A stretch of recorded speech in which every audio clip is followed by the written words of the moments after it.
चलो मुझे नहीं तो भाई हम देखने वाले हैं सी प्लस प्लस के अंदर नेस्टेड इफ स्टेटमेंट क्या होता है। तो इस वीडियो के अंदर हम एक डेफिनेशन, देन उसके बाद कुछ इंपॉर्टेंट की पॉइंट, देन एक इजी सा प्रोग्राम बनाएंगे जिसके थ्रू आपका ये पूरा टॉपिक अच्छे से क्लियर हो जाएगा। तो चलिए शुरू करते हैं। सबसे पहले हम डेफिनेशन देखते हैं। A nested if is an if inside another if statement allowing the program to check the second condition only if the first condition is true। Nested if statement का मतलब ये होता है कि इफ कंडीशन के अंदर भी एक दूसरी इफ कंडीशन, और ये क्या करता है कि आपके प्रोग्राम को अलाउ करता है कि अगर आपकी पहली कंडीशन सही है तभी वो सेकंड कंडीशन पे मूव करती है। लाइक देखिए ये होगी हमारी इफ, और इसके अंदर भी एक और इफ, ठीक है, देन उसके अंदर भी एक और इफ। तो इस तरीके से आपका नेस्टेड इफ का प्रोग्राम बनता है, वो जो कि अभी हम बनाने वाले हैं। चलिए इसके कुछ इंपोर्टेंट की पॉइंट देख लेते हैं। Now first point है used to put one if statement inside another। Nested if के अंदर क्या होता है कि एक इफ स्टेटमेंट के अंदर दूसरी आपकी स्टेटमेंट होती है, उसे ही हम बोलते हैं nested if. Now next point है run the inner if only if the outer if is true. और आपकी जो नेस्टेड इफ है तभी रन करती है जब आपकी इफ स्टेटमेंट से पहले जो आपने कंडीशन लगाई थी बाहर, लाइक हमने एक इफ ये बनाई, ठीक है, और इसके अंदर हमने दूसरी इफ रखी है,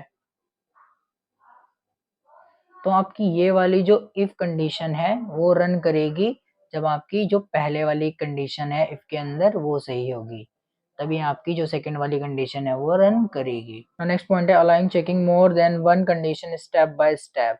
और नेस्टेड इफ के अंदर जो आपकी कंडीशन है वो स्टेप बाय स्टेप चेक होती है, क्योंकि जब आपकी पहली कंडीशन सही होगी तभी वो दूसरी पे जाएगा, दूसरी सही होगी तभी वो तीसरे पे जाएगा। Now next point है can have else और else if inside the nested block। और nested if के अंदर आप else और else if स्टेटमेंट का भी यूज कर सकते हो। Now next point है make code work like a decision tree। और nested if का आप as a decision tree use कर सकते हो। लाइक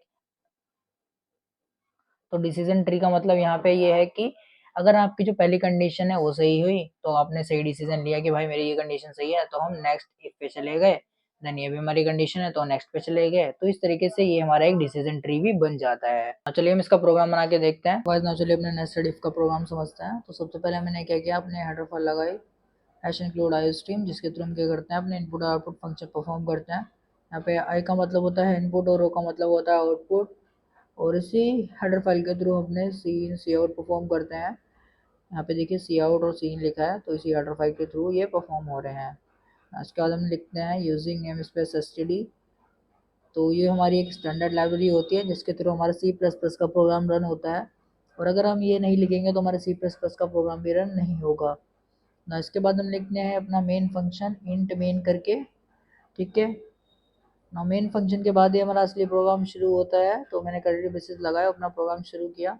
तो सबसे पहले मैंने क्या किया, देखिए यहाँ पे एक इंट नाम का डेटा टाइप लिया, क्योंकि इसके अंदर हम इंटीजर वैल्यू यूज़ करने वाले हैं, लाइक 1860। तो हमारे ये सारे इंटीजर वैल्यू है, तो इसीलिए हमने इंटीजर वैल्यू यूज़ करने के लिए यहाँ पे इंट नाम का डेटा टाइप का यूज़ किया। और हमने एक एज नाम का वेरिएबल ले लिया, बाकी आप किसी भी नाम का वेरिएबल ले सकते हैं। बट हम एक ऐसा प्रोग्राम बना रहे हैं जहाँ पे अपनी एज एंटर कर रहे हैं कि यहाँ आपकी एज बड़ी है या छोटी है, तो इसीलिए हमने यहाँ पे एक एज नाम का वेरिएबल ले लिया। देन इसके बाद मैंने सी आउट लिखा, और सी आउट के अंदर अपनी स्टेटमेंट लिख दी एंटर योर एज, और सी इन करके अपने एज वेरिएबल का इनपुट ले लिया। देन इसके बाद हमने भी स्टेटमेंट लगाई, और इसके अंदर लिखा कि अगर आपकी एज बड़ी है 18 से तो आप क्या हो, आप एक अडल्ट हो, ठीक है।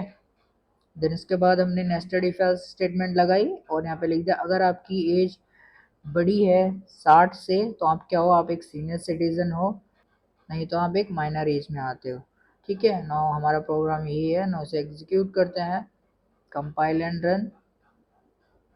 अब देखिए यहाँ पे लिख के आ गया एंटर योर एज। तो अगर मैं अपनी एज एंटर करता हूँ, लाइक मेरी एज है 21, तो मैं एक अडल्ट हूँ, तो यहाँ पे देखिए लिख के आ गया यू आर एन अडल्ट।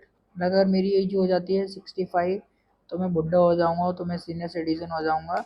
तो देखिए यहाँ पे लिख के आ गया यू आर एन अडल्ट और you are an senior citizen, कि आप एक अडल्ट भी इंसान हो और आप एक सीनियर सिटीजन हो। और एक बार इसे और रन करके देख लेते हैं, ठीक है।